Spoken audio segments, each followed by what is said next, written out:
అందరికీ ఇప్పుడు చెప్పబోయే టాపిక్ ఏంటంటే,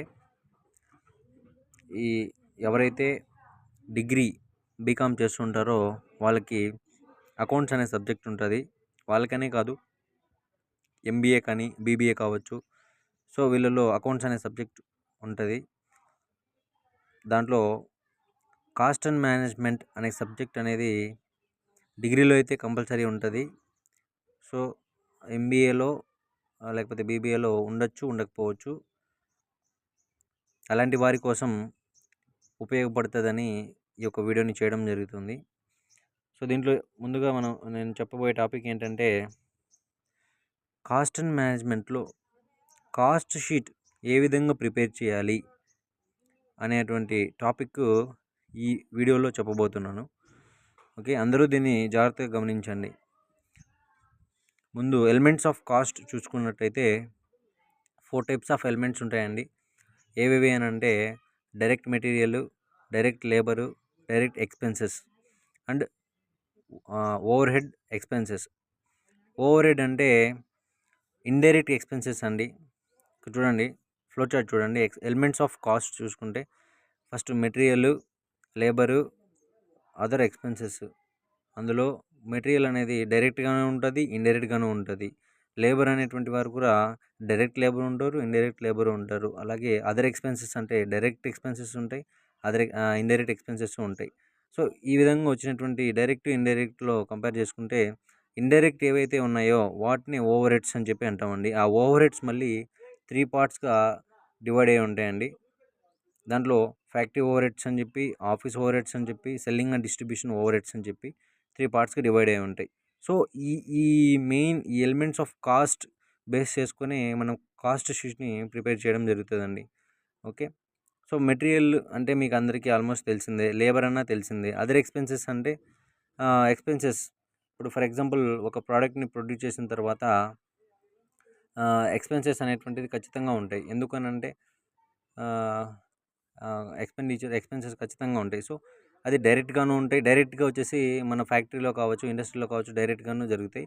ఇండైరెక్ట్గా ఎలా జరుగుతుంది అంటే, సెల్లింగ్, ఆ ప్రోడక్ట్ ప్రొడ్యూస్ చేయడం ఎప్పుడైతే అవుతుందో ఆ తర్వాత ఆ ప్రోడక్ట్ని మార్కెట్లో సేల్ చేయాలి. సో సేల్ చేయాలి అంటే ఆ ప్రోడక్ట్ని ప్రాపర్ వేలో డిజైన్ చేయాలి. సో దానికి అయ్యేటువంటి ప్యాకేజ్ ఎక్స్పెన్సెస్ కావచ్చు, లేకపోతే దాని మీద లేబులింగ్ కావచ్చు. సో ఇవన్నీ ఇండైరెక్ట్ ఎక్స్పెన్సెస్ అనమాట.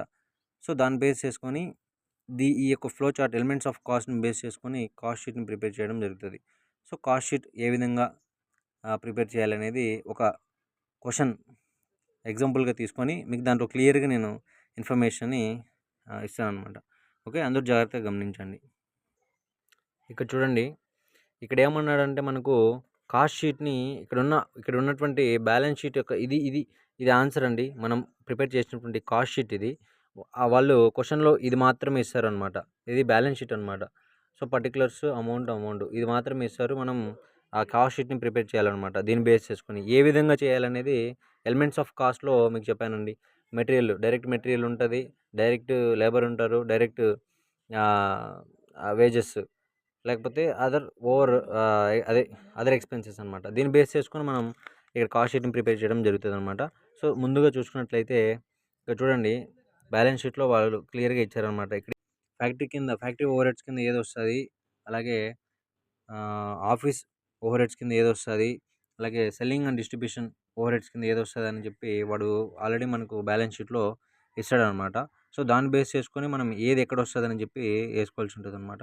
ఇక్కడ చూడండి, ఫస్ట్ మీకు చెప్పాను ఆల్రెడీ ఏమనేసి. ఫస్ట్ అందులోనూ కాస్ట్ షీట్ ప్రిపేర్ చేసేటప్పుడు 4 ఎలిమెంట్స్ అనేటువంటిది ఉంటాయన్నమాట. Prime cost, prime cost, factory cost, అలాగే కాస్ట్ ఆఫ్ ప్రొడక్షన్ అని చెప్పి, అలాగే టోటల్ కాస్ట్ ఆఫ్ సేల్స్ అని చెప్పి. అంటే అలా అంటే ఏం లేదు ఫ్రెండ్స్. ఫస్ట్ ఇక్కడ చూడండి, prime cost. So direct involvement ఉండి ఏవేవి ఉంటాయో ఎలిమెంట్స్, దాన్ని మనం ఇక్కడ రాసుకోవాలన్నమాట. ఫస్ట్ కాస్ట్ షీట్లో ఏది డైరెక్ట్ మెటీరియల్ కావచ్చు, అలాగే డైరెక్ట్ వేజెస్ కావచ్చు, డైరెక్ట్ లేబర్ కావచ్చు, అలాగే ఇంకేదైనా డైరెక్ట్ ఎక్స్పెన్సెస్ కావచ్చు. సో ఈ 4టిని ఇక్కడ యాడ్ చేసుకోవాల్సి ఉంటుంది అనమాట. అలా చేసుకున్న తర్వాత వచ్చేదే ప్రైమ్ కాస్ట్. ఆ ప్రైమ్ కాస్ట్కి ఫ్యాక్టరీ ఓవర్ హెడ్స్ అనేది యాడ్ చేసుకోవాలి. ఫ్యాక్టరీ ఓవర్ హెడ్స్ వచ్చిన అమౌంట్కి ఈ ప్రైమ్ కాస్ట్ ఇవి రెండు యాడ్ చేసుకుంటే వచ్చేదే ఫ్యాక్టరీ కాస్ట్. ఫ్యాక్టరీ కాస్ట్కి ఆఫీస్ ఓవర్ హెడ్స్ అనేది యాడ్ చేసుకోవాలి. ఆఫీస్ ఓవర్ హెడ్స్ ఇక్కడ ఉంది చూడండి 35,000. ఆఫీస్ ఓవర్ హెడ్స్కి ఫ్యాక్టరీ కాస్ట్కి యాడ్ చేసుకుంటే వచ్చేటువంటి అమౌంటే కాస్ట్ ఆఫ్ ప్రొడక్షన్ అని చెప్తాము. అలాగే కాస్ట్ ఆఫ్ ప్రొడక్షన్కి selling and distribution overheads అనేటువంటి దాన్ని యాడ్ చేసుకోవాల్సి ఉంటుంది. అలా చేసుకున్న తర్వాత వచ్చేటువంటి టోటల్ అమౌంటే టోటల్ కాస్ట్ ఆఫ్ సేల్స్ అని చెప్పి చెప్తామన్నమాట. ఇది ఒక సింపుల్ మెథడ్. ఇక్కడ చూడండి మనం ఏ విధంగా తీసుకోవాలనేది. ఇక్కడ ఫస్ట్ ఇది బ్యాలెన్స్ షీట్ అనమాట. వాడు క్వశ్చన్లోనే ఇస్తాడు. ఇది మనం ప్రిపేర్ చేసినటువంటిది. దీన్ని బేస్ చేసుకొని వేయాలి. ఇది ఆల్మోస్ట్ అందరికీ అర్థమవుతుందని అనుకుంటున్నాను. ఇక్కడ చూడండి ఫ్యాక్టరీ ఇక్కడ మనం ఏం చెప్పాము, ఫస్ట్ డైరెక్ట్గా ఉండేటివి ఏదైనా వేసుకోవాలని చెప్పాం. సో ఈ 3 యాజ్ ఇట్ ఈస్గా మనం డైరెక్ట్గా ఉన్నాయి కాబట్టి డైరెక్ట్గా ఇది వేసుకుంటాం. ఆ తర్వాత ఇక్కడ చూడండి 1 lakh వస్తుంది. సో 1 lakhని మనం ప్రైమ్ కాస్ట్గా అనుకున్నాం. ఆ తర్వాత ఏం యాడ్ చేయాలని చెప్పాను ప్రైమ్ కాస్ట్కి, ఫ్యాక్టరీ ఓవర్ హెడ్స్ అనేటువంటిది, లేదా ఇక్కడ చూడండి ఫ్యాక్టరీ ఓవర్ హెడ్స్ అని చెప్పి ఇక్కడ మనం చేస్తున్నాం కదా. ఇక్కడ వాడు క్వశ్చన్లో కూడా ఫ్యాక్టరీ అని ఇచ్చాడు. ఫ్యాక్టరీ అని ఇచ్చినా వర్క్స్ అని ఇచ్చినా మీరు దాని ఏమంటారు కన్ఫ్యూజ్ అవ్వకూడదు అనమాట. సో ఫ్యాక్టరీ అన్నా వర్క్స్ అన్నా ఒకటే. ఆ రెండింటిని ఏది బేస్ చేసుకొని ఇచ్చినా మీరు ఫ్యాక్టరీ ఓవర్ హెడ్స్ కింద తీసుకోవాలి. అలాగే ఆఫీస్ అన్న ఆఫీస్ ఓవర్ హెడ్స్లో కూడా అంతే. ఆఫీస్ అన్నా లేకపోతే అడ్మినిస్ట్రేటివ్ అన్నా కూడా ఒకటే అనమాట. సో ఆ రెండిట్లో వాడు ఏది ఇచ్చినా కూడా మనం దేని కింద ఏది వస్తుందో అది చూసుకొని క్లియర్గా మెన్షన్ చేసుకోవాలన్నమాట. ఓకే, ఇక్కడ చూడండి ఫస్ట్ డైరెక్ట్ ఇవన్నీ తీసుకున్నాం. ఆ తర్వాత యూజ్డ్ ఇన్ ఫ్యాక్టరీ అని చెప్పి ఇక్కడ ఉన్నాయి. ఇక్కడ ఫ్యాక్టరీ తీసుకున్నాం. నెక్స్ట్ ఇన్ ఫ్యాక్టరీ అని చెప్పాడు, ఫ్యాక్టరీకి సంబంధించింది కాబట్టి ఫ్యాక్టరీలో తీసుకున్నాం. అలాగే రిలేటెడ్ టు ఫ్యాక్టరీ అని చెప్పి ఇక్కడ అన్నాడు, రిలేటెడ్ టు ఫ్యాక్టరీ అని చెప్పి, సో దాన్ని ఇక్కడ తీసుకున్నాము. ఆ విధంగా నెక్స్ట్ ఆఫీస్కి సంబంధించింది ఇక్కడ ఉన్నాయి, సో దానికి తీసుకున్నాం. ఇలా క్యాలిక్యులేట్ చేసి వచ్చిన అమౌంట్ని టోటల్ కాస్ట్ ఆఫ్ సేల్స్ అని చెప్పి అంటాం.